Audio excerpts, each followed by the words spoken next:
ఎంబీసీలు అంటే ఎవరు తెలియదు మీకు? ఎస్, జానారెడ్డి గారు అన్నారు, is on record, your leader is on record.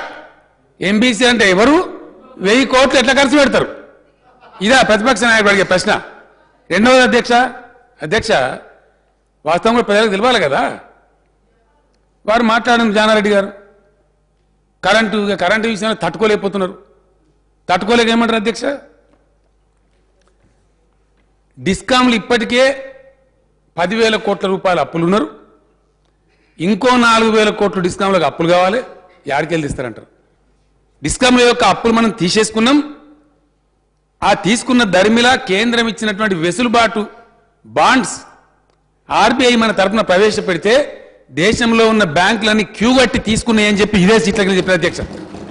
తెల్లారే ప్రతిపక్ష నాయకులు మాట్లాడి డిస్కామ్లకు అప్పులు నేటికి వారి పరిజ్ఞానానికి వందనాలు అధ్యక్ష.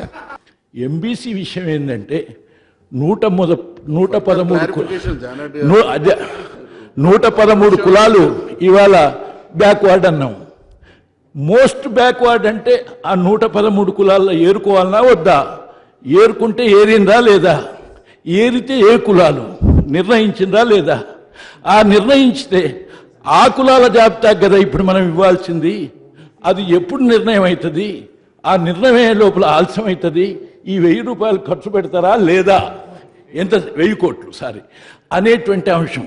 ఇంత లోతైనటువంటి విషయాన్ని ప్రభుత్వానికి అందించి మీరు సరి చేసుకోవటానికి వీలుగా మేము చెప్పినాం, అంతే తప్ప వేరే కాదు. విజన్ లేదనేటువంటిది ఒకదానికొకటి మాట్లాడుకుంటూ కూడా ఉపయోగం లేదు. ఒక్క మాటలో చెప్తున్నాం. ఆస్ట్రేలియా సంగతి మన ఈటల రాజా, ఆస్ట్రేలియాలో ఎంత భూమి ఉన్నదో ప్రపంచంలో ఏ దేశంలో లేనంత భూమి ఉన్నది.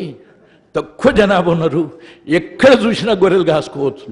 కానీ మన భూమిలో ఎన్ని గొర్రెలు కాస్తామో అంచనా వేయండి. That's all.